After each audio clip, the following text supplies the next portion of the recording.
In the African savanna, the Moon and Sun tribes were bitter rivals, divided by ancient grudges.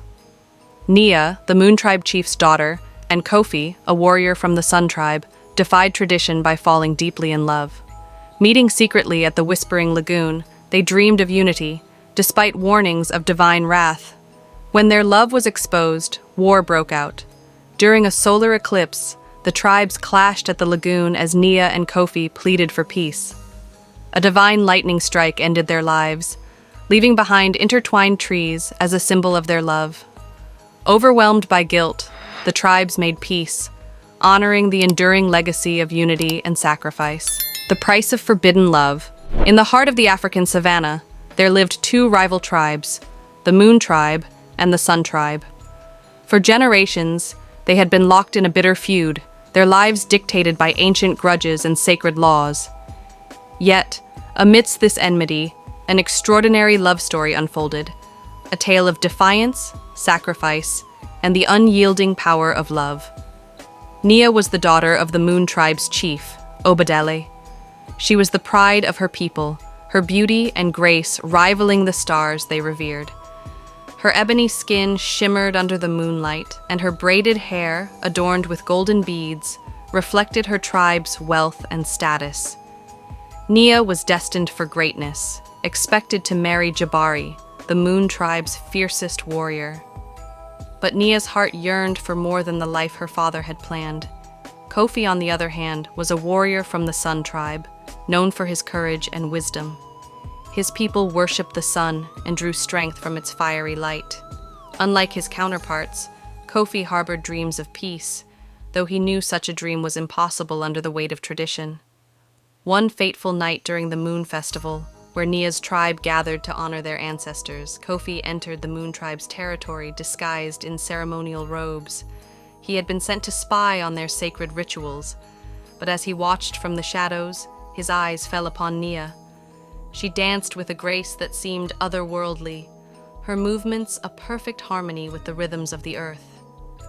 Nia sensed his gaze. When their eyes met, the world seemed to fade, leaving only the two of them. She knew he was an outsider, a trespasser in her village, but something unspoken passed between them, a connection neither could explain. Later that night, as the village slumbered, Nia felt an irresistible pull. Following her instincts, she found herself at the Whispering Lagoon, a serene spot where the lands of the Moon and Sun tribes met. There, she encountered Kofi. "Who are you?" she demanded, her voice steady despite the rapid beating of her heart. "I am Kofi from the Sun tribe," he admitted. "I mean no harm." Nia should have turned him in, should have called for her father's guards, but she didn't. Instead, they spoke. They shared stories of their tribes, their dreams, and their fears. Though they were supposed to be enemies, they discovered they were kindred spirits. Their secret meetings at the lagoon continued, and over time, their connection deepened into love. But the gods were not blind to their defiance. One day, Nia was summoned by Mama Didi, the Moon tribe's blind oracle.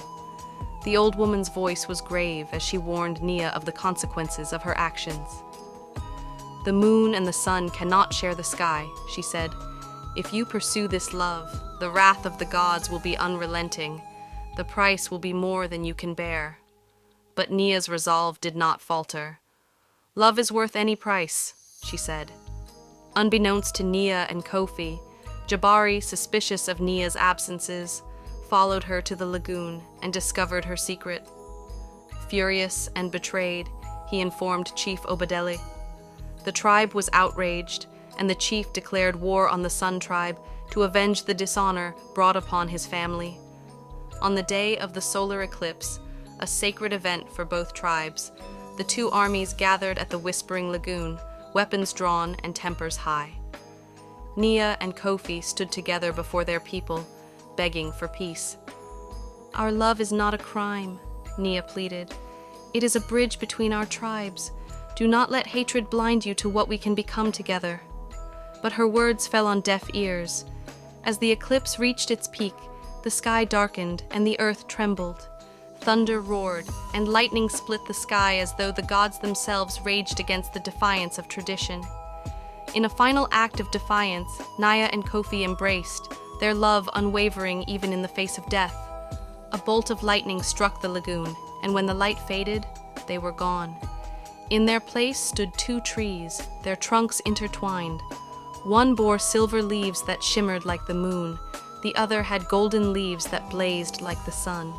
The tribes stood in awe, realizing the futility of their hatred. Overwhelmed by guilt and sorrow, they laid down their weapons.